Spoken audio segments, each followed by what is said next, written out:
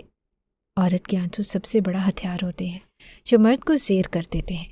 شاہ نواز کا دل بھی موم ہو گیا اور اس نے اٹھ کر نرمی سے زمر کے آنسو صاف کیے اور کہنے لگا کہ کوئی بات نہیں، چلو میرے کمرے میں چلتے ہیں، اماں بھی وہیں پر ہوں گی۔ وہ اسے ساتھ لیے کمرے میں آیا تو زمر بھی اس کے ساتھ ہی بیٹھنے لگی تو اقبال بیگم نے ٹوک دیا، تم یہاں پر کیوں بیٹھ رہی ہو؟ جا کر ہم دونوں کے لیے ناشتہ بناؤ اور ساتھ ہی رات کے جو برتن پڑے ہوں گے وہ بھی دھو دینا، ملازمہ 9 بجے سے پہلے نہیں آئے گی۔ شاہ نواز نے حیرانی سے ماں کو دیکھا کہ کیسے وہ نئی نئی دلہن کو یوں کام پر لگا رہی ہیں، جبکہ گھر میں ملازموں کی فوج موجود تھی۔ وہ کچھ کہنے ہی لگا تھا کہ انہوں نے ہاتھ اٹھا کر اسے کچھ بھی کہنے سے روک دیا اور زمر کو کہنے لگی، تم نے سنا نہیں کہ میں نے کہا جا کر برتن دھو اور ناشتہ بنا کر لے آؤ؟ زمر کو کام کرنے پر اعتراض نہیں تھا، لیکن اس کے لہجے کی سختی اور ان کا یہ رویہ دیکھ کر اس کے حلق میں آنسوں کا گولا سا ٹکنے لگا۔ بمشکل اپنے آپ پر قابو کرتی ہوئی وہ کچن میں چلی آئی۔ اس کے جانے کے بعد شاہ نواز خفا سا ہو کر اپنی ماں کی طرف پلٹا، ماں آپ نے یہ سب کیوں کیا؟ تو وہ کہنے لگی کہ میں اس کو کیسے معاف کر دوں؟ اس نے میرے بیٹے کا دل توڑا ہے، اس کے ارمان خاک میں ملائے ہیں اور میں اس لڑکی کو ہرگز بھی بخشوں گی نہیں، اسے سزا تو مل کر رہے گی۔ شاہ نواز جانتا تھا کہ اس کی ماں اس سے کس قدر محبت کرتی ہے، اور جو کچھ ابھی وہ زمر کے ساتھ کر رہی تھی اس کے پیچھے بھی زمر کا رات والا رویہ تھا۔ اس نے نرمی سے اپنی ماں کے ہاتھ پکڑے، اماں وہ ناسمجھ ہے اور رات کو اس کی طبیعت ٹھیک نہیں تھی، وہ مجھ سے معافی مانگ چکی ہے، میرا خیال ہے کہ آپ ہی اسے معاف کر دیں۔ شاہ نواز کے کہنے پر انہوں نے اسے واپس کمرے میں بلا لیا اور کہنے لگی کہ آج تم دونوں کا ولیمہ ہے، کسی بھی مہمان کے سامنے رات والے معاملے کا ذکر بھی نہیں ہونا چاہیے۔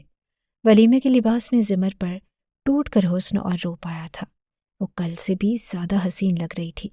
شاہ نواز کے دل میں جذبات امٹ امٹ کر آ رہے تھے، اس سے صبر نہیں ہو رہا تھا، اور جب تک وہ باہر تھے فنکشن میں اس کا وقت بہت اچھا گزرا تھا، لیکن جیسے ہی اس نے پھر سے حویلی کے اندر قدم رکھا تو کل والی کیفیت اس پر طاری ہونے لگی۔ اسے اپنا سر گھومتا ہوا سا محسوس ہوا اور عجیب سی کیفیت پیدا ہونے لگی۔ اسے سمجھ نہیں آ رہا تھا کہ میرے ساتھ ہو کیا رہا ہے، جی چاہ رہا تھا کہ اپنے سامنے آنے والے ہر انسان کو خود سے دور کر دے۔ کمرے کے اندر آئی تو طبیعت اور خراب ہونے لگی، گھٹن کا احساس سینے کو جکڑنے لگا تو بھاگتے ہوئے کمرے سے باہر آئی اور سامنے سے آتے شاہ نواز سے ٹکرا گئی۔ شاہ نواز کا چھونا تھا کہ وہ تڑپ کر اس سے دور ہو گئی۔ اس سے پہلے کہ وہ اس کا حال پوچھتا وہ اس پر چلانے لگی، میں نے کل بھی کہا تھا کہ مجھ سے دور رہو، مجھے تمہارا چھونا ناگوار گزرتا ہے، میری نظروں سے دور ہو جاؤ۔ زمر کے اندر سے کوئی چیخ چیخ کر اسے کہہ رہا تھا کہ وہ یہ سب نہیں بول سکتی، اسے یہ سب نہیں کہنا چاہیے، لیکن الفاظ جیسے اس کے منہ سے خود بخود ادا ہو رہے تھے۔ اتنی توہین آمیز باتیں سن کر شاہ نواز کا چہرہ غصے کے مارے سرخ ہو گیا۔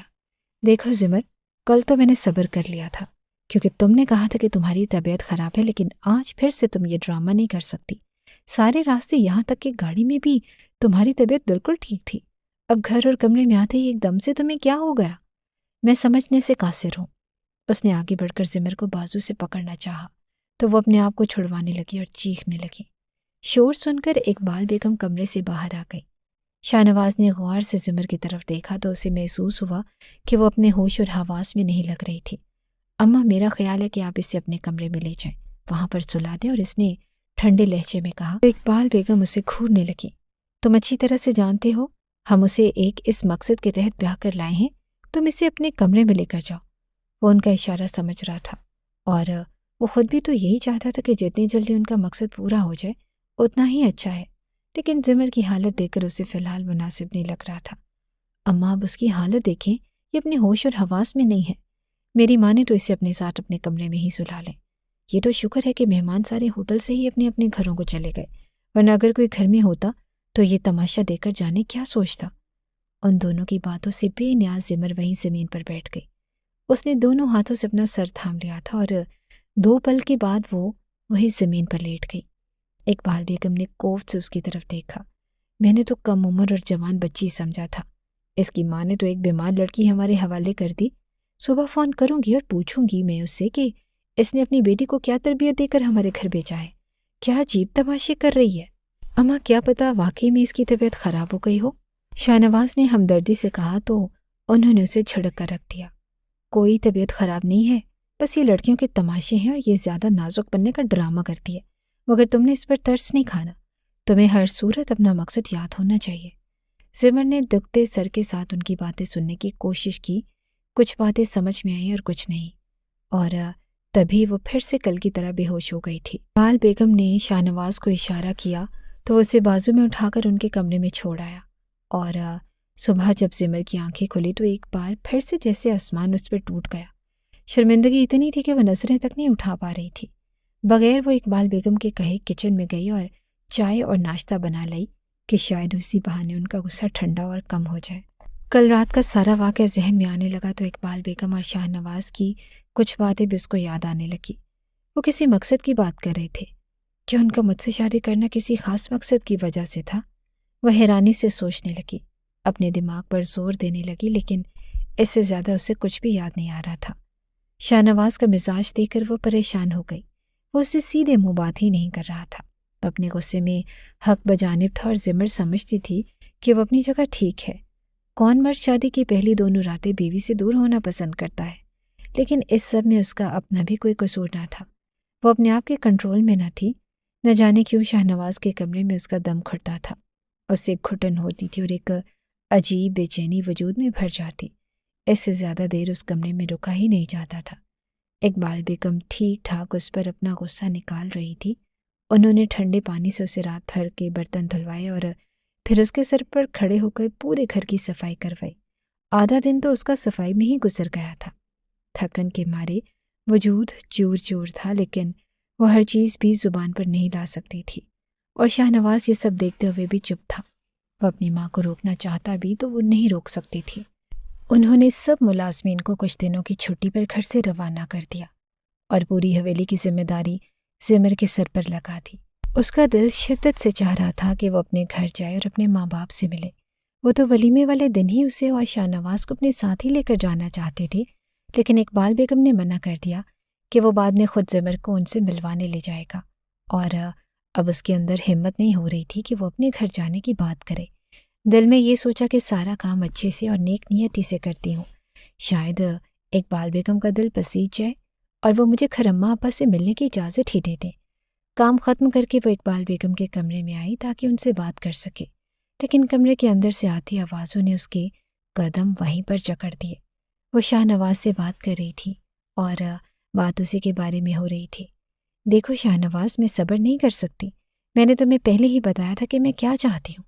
جس مقصد کے تحت میں نے تمہاری شادی کی، تمہاری بیوی کو اس گھر میں لائی ہوں، اور وہ تو مجھے پورا ہوتا نظر نہیں آ رہا۔ اور ایسا کب تک چلے گا؟ اس لڑکی کو اپنے لفظوں سے سمجھا دو کہ ڈرامے بازی بند کر دے، ورنہ مجھے غصہ آیا تو میں اسے چوٹی سے پکڑ کر گھر سے باہر نکال دوں گی اور اسے ہمیشہ کے لیے اس کے ماں باپ کے گھر چھوڑ دوں گی۔ تمہاری دوسری شادی کروا دوں گی۔ آخر یہ کھل کر بات کیوں نہیں کر رہی؟ مجھے بھی تو پتہ چلے کہ یہ کس مقصد کے بارے میں بات ہو رہی ہے۔ زمر پریشانی سے بڑبڑائی۔ تبھی ایک جھٹکے سے دروازہ کھلا اور شاہ نواز باہر آیا۔ دروازے کے باہر کھڑی زمر کو دیکھ کر اسے بہت غصہ آیا تو اسے بازو سے پکڑ کر اپنے کمرے کی طرف لے گیا۔ تم چھپ کر ہماری باتیں سن رہی تھی؟ اس نے غصے سے پوچھا تو وہ کہنے لگی کہ میں سننا نہیں چاہتی تھی، بس غیر ارادی طور پر میں نے سن لیا۔ مجھے بتائیں گے کہ آپ مجھے کس مقصد کے تحت شادی کے لیے لے کر آئے ہیں؟ آپ کی کیا پلاننگ تھی؟ شاہ نواز نے اسے نظریں چرائی۔ ایسی کوئی بات نہیں، تمہیں کوئی غلط فہمی ہوئی ہے۔ کر زمر جاننا چاہتی تھی۔ میں نے کل رات بھی آپ دونوں کو یہی بات کرتے ہوئے سنا، اور ابھی بھی یہ کہ آپ دونوں کو جلد سے جلد اپنا مقصد پورا کرنا ہے۔ اسی وجہ سے تو آپ مجھے بیاہ کر اس گھر میں لے کر آئے ہیں۔ مجھے اب صاف صاف جاننا ہے کہ یہ سب ہو کیا رہا ہے۔ شاہ نواز نے ایک گہری سانس لی اور کہا کہ اگر تمہیں اتنا ہی جاننے کا شوق ہو رہا ہے تو سنو، میں تمہیں اولاد کی خاطر اس گھر میں لے کر آیا ہوں۔ میرے ماں کو پوتے کی شکل دیکھنی ہے، وہ بھی 9 مہینے کے اندر اندر۔ وہ چاہتے ہیں کہ ہم انہیں 1 مہینے کے بعد ہی اولاد کی خوشخبری سنا دیں۔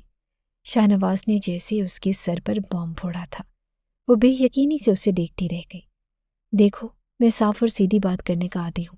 میری عمر 32 سال ہو چکی ہے اور اصولی طور پر اب تک مجھے 2-3 بچوں کا باپ بن جانا چاہیے تھا، اپنے وارث پیدا کرنے چاہیے تھے، لیکن چلو پہلے جو دیر ہونا تھی وہ ہو گئی، لیکن اب میں مزید تاخیر نہیں کرنا چاہتا۔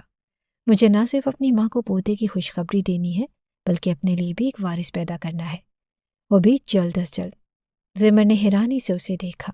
وہ تو ایسے بات کر رہا تھا کہ جیسے بچے پیدا ہونا کوئی بڑی آسان بات ہے، ایسے جیسے وہ کوئی ایسی چیز ہے جو بازار جاؤ اور خریدنے پر مل جائے۔ یہ تو رب کی دین ہوتی ہے کہ وہ کب کیسے اولاد سے نوازتا ہے۔ اس کے خیال میں تو شاہ نواز کو یہ بات سمجھانے کی ضرورت ہی نہ تھی۔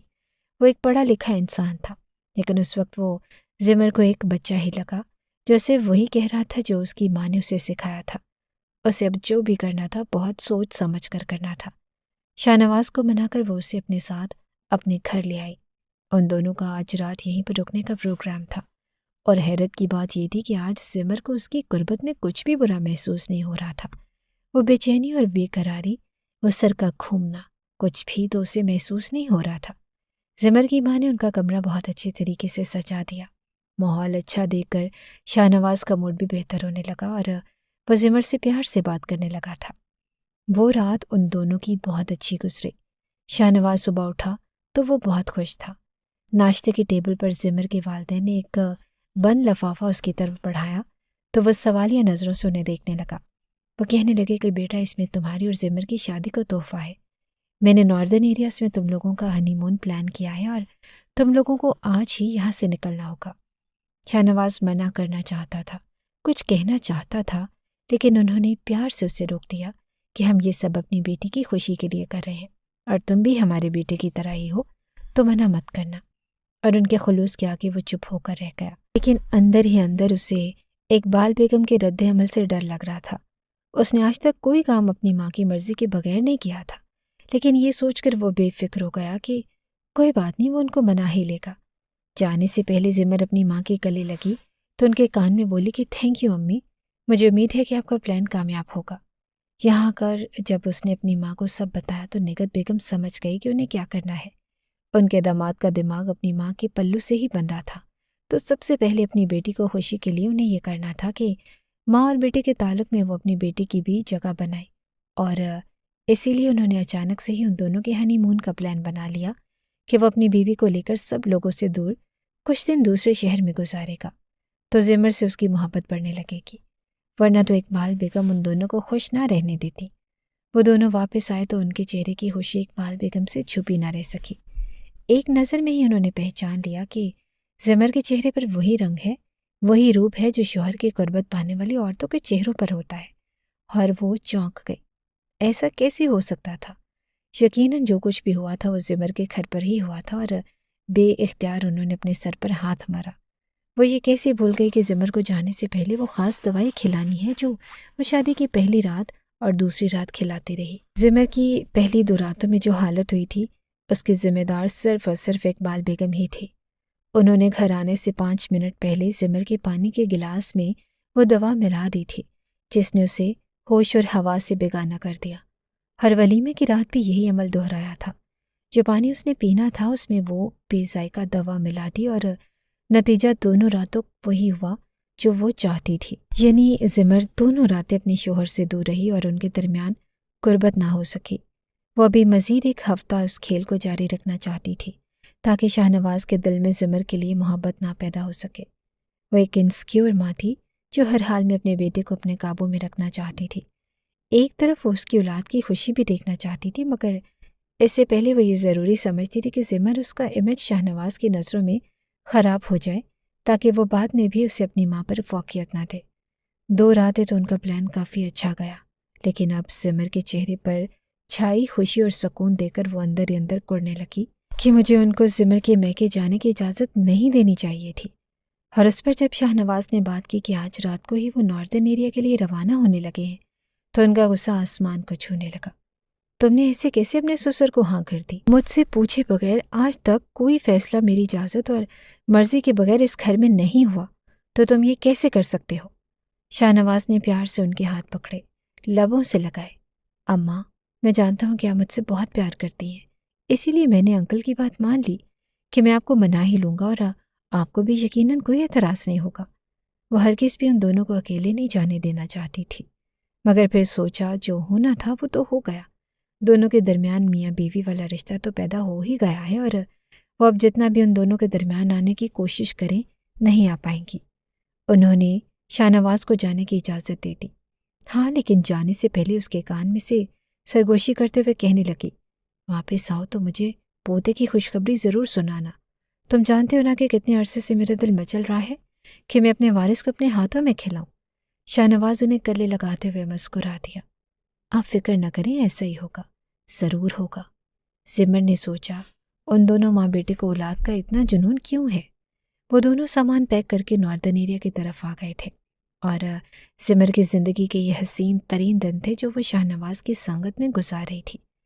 ایک ہفتے بعد وہ مری چلے آئے تھے۔ مال روڈ پر پیدل چلتے ہوئے سمر اس وقت اپنے آپ کو دنیا کی خوش قسمت ترین انسان سمجھ رہی تھی۔ اچانک اسی وقت ایک بال ان کے قدموں کے پاس آ کر رکی۔ اسی وقت ایک 3 سال کا بچہ بھاگتا ہوا ان کے پاس آ کر رک گیا۔ شاہ نواز فوراً پنجوں کے بل بیٹھا اور اس چھوٹے سے بچے کو گال پر پیار کرتے ہوئے پوچھنے لگا، کیا یہ آپ کی فٹ بال ہے؟ اس بچے نے ہاں میں سر ہلایا تو شاہ نواز نے اسے فٹ بال دے دی اور زمر سے کہنے لگا کہ اس بچے کی ماں باپ کتنے لاپرواہ ہیں، ابھی تک اس کے پیچھے نہیں آئے۔ میرا بچہ ہو تو میں تو اسے نظروں سے ہی اوجھل نہ ہونے دوں۔ شاہ نواز نے بے اختیار اسے گود میں اٹھا لیا۔ اسی وقت راہم راہم کی آواز دیتے ہوئے اس بچے کی ماں بھی ان دونوں کے پاس چلی آئی۔ اس عورت کو دیکھتے ہی شاہ نواز کے چہرے کی رنگت اور سفید پڑ گئی، اور کچھ یہی حال اس عورت کا بھی تھا۔ زمر نے اس بات کو اچھا خاصا نوٹ کیا تھا۔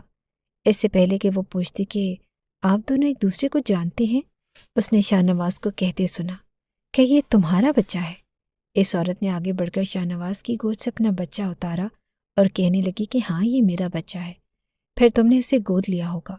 شاہ نواز کی آواز میں بے یقینی سی تھی، جیسے اسے یقین نہ آ رہا ہو کہ یہ بچہ اسی عورت کا ہے۔ زمر الجھ کر ان دونوں کو دیکھنے لگی۔ وہ دونوں یوں بات کر رہے تھے جیسے پرانی جان پہچان رکھتے ہوں، اور وہ تو ان دونوں کے درمیان یوں موجود تھی جیسے تھی ہی نہیں۔ میں کیوں بچہ گود لوں گی؟ یہ میری کوکھ سے پیدا ہوا ہے اور میرا اپنا بچہ ہے، اور یہ رہے اس بچے کے والد۔ ایک خوبرو اور ہینڈسم مرد کی طرف اشارہ کیا جو ان کے پاس آ کر رک گیا تھا۔ سمرا، کون ہے یہ؟ کیا آپ انہیں جانتی ہیں؟ اس شخص نے انتہائی نرمی سے اپنی بیوی سے دریافت کیا تو وہ کہنے لگی کہ یہ شاہ نواز ہیں، میرے ایکس ہسبینڈ۔ آپ کو بتایا تھا نا؟ اس عورت کے الفاظ زمر کے اعصاب پر بم بن کر پھٹے تھے، جبکہ شاہ نواز کا بھی منہ کھلا کا کھلا رہ گیا۔ اسے امید نہ تھی کہ وہ یوں دھڑلے سے اپنے اور اس کے تعلق کو حوالہ دے گی۔ زمر کے چہرے پر ہوائیاں اڑ گئی، لیکن اس شخص کو تو جیسے کوئی فرق ہی نہیں پڑا تھا، جیسے وہ سب جانتا تھا۔ اس نے شانے اچکا دی اور اپنی بیوی اور بچے کے گرد بازو پھیلاتا ہوا وہاں سے چلا گیا۔ ان کے جانے کے بعد شاہ نواز کو ہوش آیا اور اس نے زمر کی طرف دیکھا جو ایک دم ہی وہاں سے بھاگتی ہوئی ہوٹل کی طرف جانے لگی۔ اتنا بڑا دھوکا! یہ شخص پہلے سے شادی شدہ تھا اور مجھے بتایا تک نہیں۔ وہ سارے راستے یہی بڑبڑاتی رہی اور ہوٹل جا کر خود کو کمرے میں بند کر لیا۔ اسے یقین نہیں آ رہا تھا کہ جس شخص سے اب اس کو محبت ہونے لگی ہے وہ پہلے ہی اپنے حصے کا وقت، اپنی محبت اور چاہت سب لٹا چکا ہے۔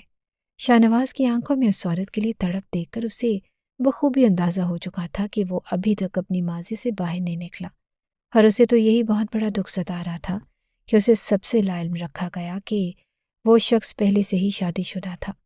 اگر اسے پتا ہوتا تو وہ کبھی بھی یہ شادی نہ کرتی۔ شاہ نواز نے زمر کے پیچھے جانے کی کوشش نہ کی۔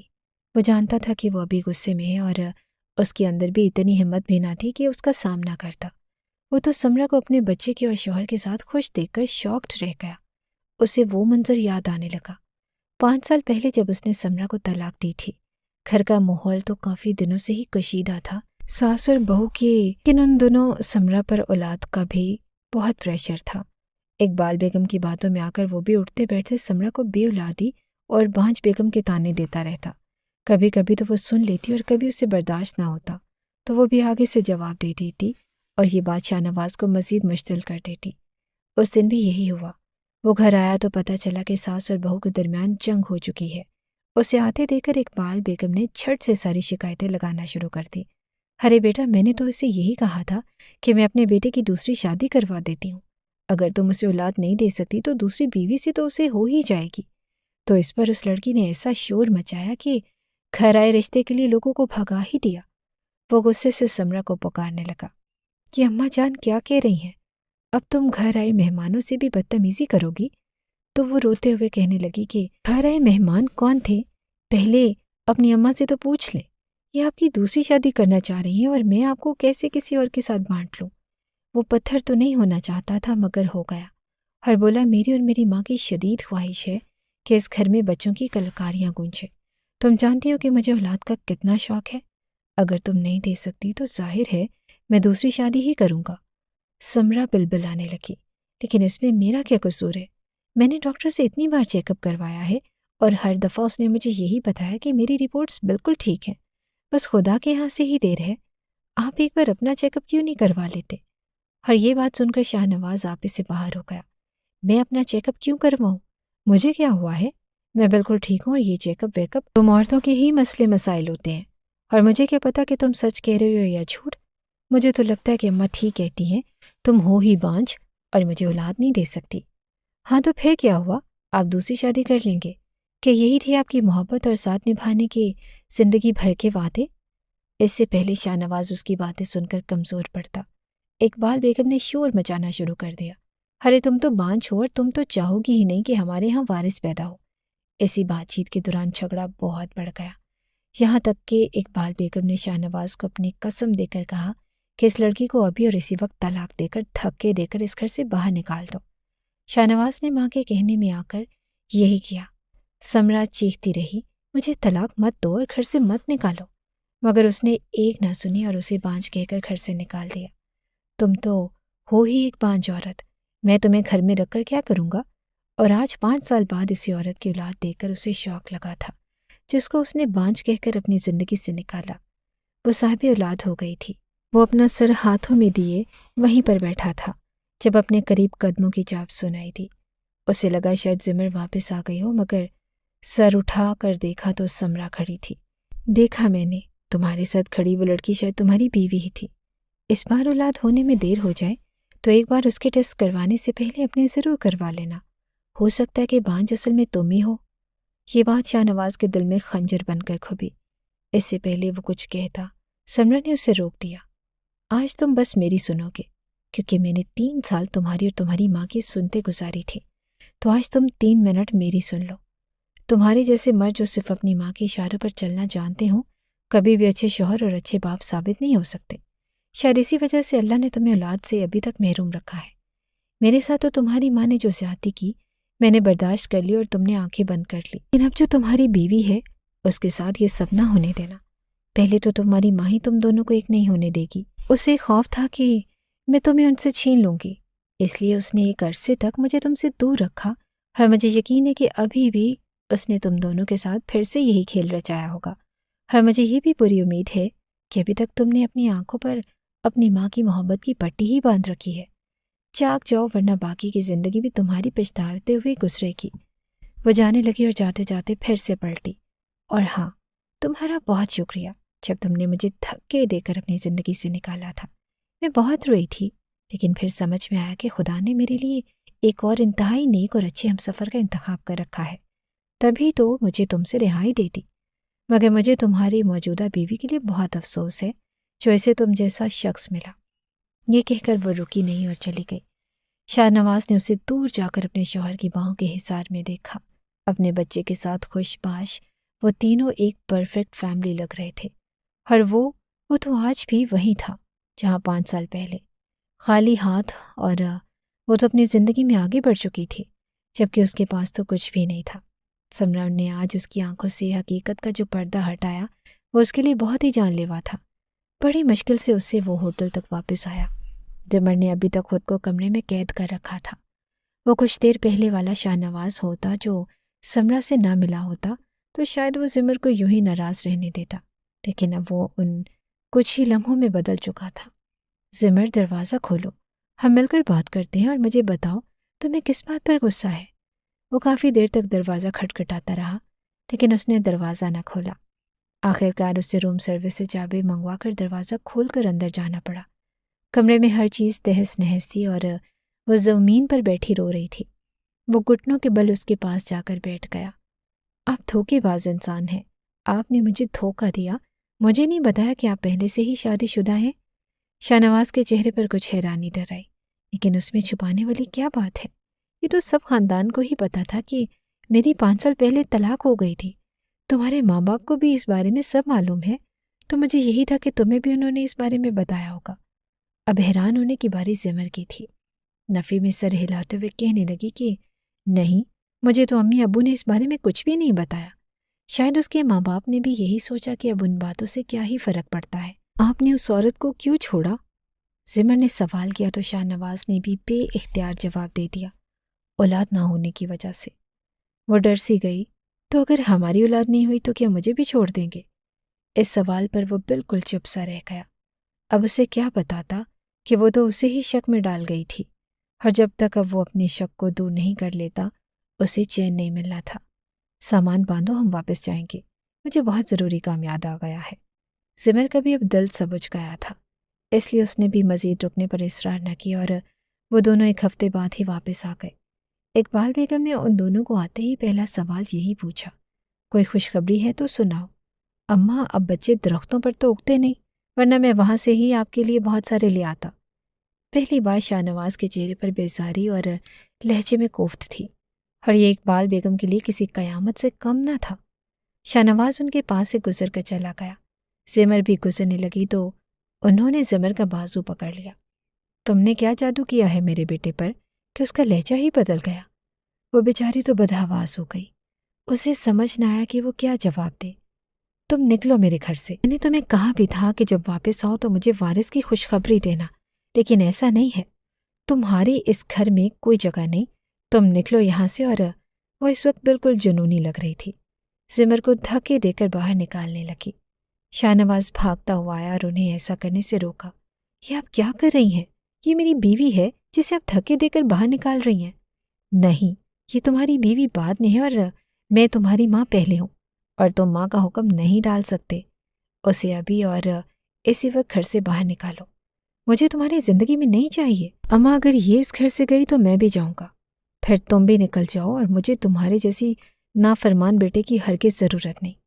وہ ساتھ ہی شاہ نواز کو بھی دھکے دینے لگی اور ان دونوں کو لاؤنج سے نکال کر دروازہ بند کر دیا، اور وہ ہکا بکا ایک دوسرے کا منہ دیکھ کر رہ گئے۔ شاہ نواز نے زمر کا ہاتھ پکڑا اور اسے لیے اپنے دوست کے اپارٹمنٹ میں آ گیا۔ تم یہاں پر آرام سے رہو، مجھے ایک ضروری کام سے جانا ہے۔ اسے شاہ نواز کو الجھا سا لگ رہا تھا، وہ کیا کرنے کا ارادہ رکھتا تھا اس پل زمر نہیں جانتی تھی۔ شاہ نواز وہاں سے سیدھا ہسپتال لایا اور اپنا چیک اپ کروایا۔ وہ اپنی رپورٹس کروانا چاہتا تھا۔ سمرا کے جانے کے بعد ان 5 سالوں میں وہ خود کو اس کا گنہگار سمجھتا رہا، اور یہ اس کے اندر کا گلٹ ہی تھا کہ جو اس نے اب تک شادی نہ کی تھی۔ اور آج جب وہ اسے کہہ گئی کہ ایک بار وہ اپنی بھی رپورٹس کروا کر دیکھے تو شاہ نواز ان کے قدموں تلے سے جیسے زمین ہی نکل گئی تھی۔ اس رخ پر تو اس نے کبھی سوچا ہی نہیں تھا کہ ایک بار تو اسے خود پر بھی نظر دوڑانی چاہیے، کہیں نقص اس میں تو نہیں۔ اپنی رپورٹس کروا کر وہ گھر آ گیا۔ زمر نے اتنی دیر میں اپارٹمنٹ کی صفائی کر لی تھی اور وہاں پر موجود سامان سے کچھ کھانے کا انتظام میں کر لیا۔ شاہ نواز کو بھوک تو محسوس نہیں ہو رہی تھی، لیکن زمر کو کھلانے کے لیے اس کا ساتھ دینا پڑا۔ اسے رہ رہ کر اپنی اماں جان پر غصہ آ رہا تھا کہ ابھی بھی وہ باز نہیں آئی، اور وہ ایک بار اس کا گھر برباد کر چکی تھی۔ اب تو انہیں سمجھداری سے کام لینا چاہیے تھا، لیکن اس بار بھی وہ دوبارہ سے اس کا گھر توڑنے پر آ گئی تھی۔ زمر یہاں پر آ کر بہت سکون میں تھی، ایسے لگ رہا تھا جیسے وہ کسی جیل سے رہا ہو گئی ہو۔ اقبال بیگم کی موجودگی میں وہ حویلی سے کسی جیل سے کم نہیں لگتی تھی، اور یہاں پر گزرتا ہر دن اسے یہ احساس دلا رہا تھا کہ وہ اس راجدھانی کی ملکہ ہے۔ انہیں وہاں پر تیسرا دن تھا جب شاہ نواز کو کال آئی کہ وہ آ کر اپنی رپورٹس لے لے۔ زمر نے حیرانی سے پوچھا کہ کیسی رپورٹس؟ تو اس نے بتا دیا۔ زمر کے ہاتھ تھام کر وہ کہنے لگا کہ تم خدا سے دعا کرو کہ وہ مجھے میرے سارے پچھلے گناہوں کے لیے معاف کر دے اور میری رپورٹس بالکل ٹھیک آئیں۔ اگر یہ غلط آ گئی تو میں ساری زندگی اولاد کے لیے تڑپتا رہوں گا، اور یہ اشارہ ہوگا کہ رب نے مجھے معاف نہیں کیا۔ وہ خود بھی بلک بلک کر رو رہا تھا اور خدا سے معافی مانگ رہا تھا۔ زمر نے اسے تسلی دی کہ آپ فکر مت کریں، آپ کی رپورٹس بالکل ٹھیک ہوں گی، بلکہ آپ جب کہیں گے میں اپنی رپورٹس بھی کروا لوں گی۔ لیکن میرا یہی یقین ہے کہ اولاد تو خدا کی دین ہے، جب اس نے دینی ہے تو وہ دے دے گا۔ شاہ نواز بہت جذباتی ہو کر گھر سے گیا۔ زمر اس کے لیے دعائیں کرنے لگی کہ اس کی رپورٹ بالکل ٹھیک آئے، اور جب 2 گھنٹے کے بعد شاہ نواز گھر واپس آیا تو اس کا خوشی سے تمتماتا چہرہ اس بات کی گواہی دے رہا تھا کہ سب ٹھیک تھا۔ میں نے آپ کو کہا تھا نا کہ سب ٹھیک ہوگا۔ وہ مسکرائی تو شاہ نواز کہنے لگا کہ مجھے اس بات کا خوف تھا کہ اگر رپورٹس ٹھیک نہ ہوئی تو اشارہ ہوگا کہ خدا نے مجھے معاف نہیں کیا۔ میں نے سمرا کے ساتھ بہت غلط کیا، اپنی ماں کے کہنے پر آ کر کبھی بھی اسے بیوی کی حیثیت اور درجہ نہیں دیا، پھر ان کے کہنے میں آ کر اسے طلاق بھی دے دی۔ میں کانوں کا کچا مرد نکلا اور ابھی بھی وہ میرے ساتھ پھر سے یہی کچھ دہرانا چاہتی تھی۔ میں جانتا ہوں کہ وہ مجبور تھی کہ انہوں نے اپنی زندگی میں سوائے میرے کسی اور سے پیار اور لگاؤ نہیں رکھا۔ بابا کے جانے کے بعد انہوں نے مجھے اپنے پروں میں سمیٹ کر رکھا اور میرا کسی کی طرف بھی جھکاؤ ان کو بہت برا لگتا تھا، لیکن ان کو ہرگز بھی وہ سب زیب نہیں دیتا تھا جو کر چکی ہیں، اور سب سے زیادہ قصوروار تو میں ہوں۔ مجھے ان کی باتوں میں نہیں آنا چاہیے تھا۔ ابھی وہ باتیں کر ہی رہے تھے کہ زمر کے موبائل پر فون آیا۔ دوسری طرف فون پر اس کی ماں تھی جو کہہ رہی تھی، زمر، ہم نے تو تمہاری شادی اقبال بیگم کی دولت، عزت اور ان کا پیسہ دے کر کی تھی، اور ابھی ابھی ہمیں پتہ چلا ہے کہ اقبال بیگم نے تم دونوں کو گھر سے نکال دیا۔ بیٹا، ہمیں احساس ہے کہ ہم نے تمہارے ساتھ لالچ میں آ کر غلط کیا ہے، تم شاہ نواز کو چھوڑ کر واپس آ جاؤ۔ زمر نے غصے سے فون کو دیکھا، جیسے یقین نہ آ رہا ہو کہ اس کی ماں یہ سب کچھ کہہ رہی ہے۔ آپ کو یہ سب پہلے سوچنا چاہیے تھا۔ اب آپ نے میری شادی کر دی ہے تو میں اسے نبھاؤں گی، چاہے ہمیں سڑک پر ہی کیوں نہ رہنا پڑے۔ آپ نے شاہ نواز کا پیسہ دے کر میری شادی اس سے طے کی تھی، میں نے دولت کے لالچ میں یہ شادی نہیں کی تھی۔ مجھے اب اپنے شوہر کا ساتھ نبھانا ہے اور ہر حال میں نبھانا ہے۔ یہ کہہ کر اس نے غصے سے فون بند کر دیا اور شاہ نواز اسے دیکھتا رہ گیا۔ نیک عورتیں یقیناً خدا کی رحمت ہوتی ہیں، اور زمر بھی اس وقت اسے خدا کی طرف سے بھیجا گیا ایک تحفہ ہی معلوم ہو رہی تھی، اور اس نے دل ہی دل میں ارادہ کر لیا کہ اب وہ اپنی بیوی پر کسی قسم کی بھی آنچ نہیں آنے دے گا۔ 2 ماہ بعد ہی جب زمر نے شاہ نواز کو خوشخبری سنائی کہ وہ دونوں ماں باپ بننے والے ہیں تو اس کی خوش دیدی نہ تھی۔ وہ چاہتی تھی کہ وہ دونوں چل کر اقبال بیگم کو یہ خوشخبری سنائے، مگر شاہ نواز نہ مانا۔ دل تو اس کا بھی بہت تڑپ رہا تھا کہ یہ خوشخبری بھاگ کر جا کر اپنی ماں کو سنائے، مگر انا آڑے آ رہی تھی کہ انہوں نے اسے خود گھر سے نکالا تھا، اور اب جب تک وہ خود انہیں لینے نہ آئیں گی تو وہ دونوں نہیں جائیں گے۔ 9 ماہ بعد زمر نے خوبصورت سے بچے کو جنم دیا تو یہ خبر سن کر اقبال بیگم سے رہا نہ گیا اور وہ ہاسپٹل چلی آئی۔ ویسے بھی اتنے ماں کی تنہائی نہیں انہیں کمزور اور لاغر کر دیا تھا، اور ان کی انا بھی ٹوٹ چکی تھی۔ انہوں نے شاہ نواز اور زمر سے معافی مانگی اور ان دونوں کو اپنے گھر واپس لے آئیں۔ اپنے کمرے میں اس بار زمر نے قدم رکھے تو اسے کوئی بے چینی یا خوف محسوس نہیں ہوا، بلکہ دل میں تسلی اور سکون تھا۔ شاہ نواز، اگر آپ کی امی پھر سے انسیکیور ہو گئی تو ہم کیا کریں گے؟ زمر نے خدشے کے تحت پوچھا تو وہ ہنس دیا۔ مجھے یقین ہے کہ اب ایسا نہیں ہوگا، کیونکہ ہم نے انہیں دھیان لگانے کے لیے ایک ننھا منا سا شہزادہ جو دے دیا ہے، اور اگر انہیں زیادہ ہی تنہائی ستائی تو ہم انہیں پھر سے ایک ننھی شہزادی پیدا کر کے دے دیں گے۔ کیا کہتی ہو؟ وہ شرارت پر آمادہ ہوا تو زمر شرما گئی۔ شاہ نواز نے ایک سکون بھری سانس لی اور خدا کا شکر ادا کیا کہ اب اس کی زندگی بالکل ایسے ہی ہو گئی تھی جسے اس نے سوچا تھا۔ سمرا کے جانے کے بعد کے 5 سال اس نے بہت اذیت میں گزارے، اور اب ایسا لگ رہا تھا جیسے ساری تکلیفوں اور دکھوں کا مداوع ہو گیا ہو۔ بے شک ہر تنگی کے بعد آسانی ہوتی ہے، اور اس کو اس کے حصے کی آسانی سے نواز دیا گیا تھا، اور اس بات پر وہ اپنے رب کا جتنا بھی شکر ادا کرتا کم تھا۔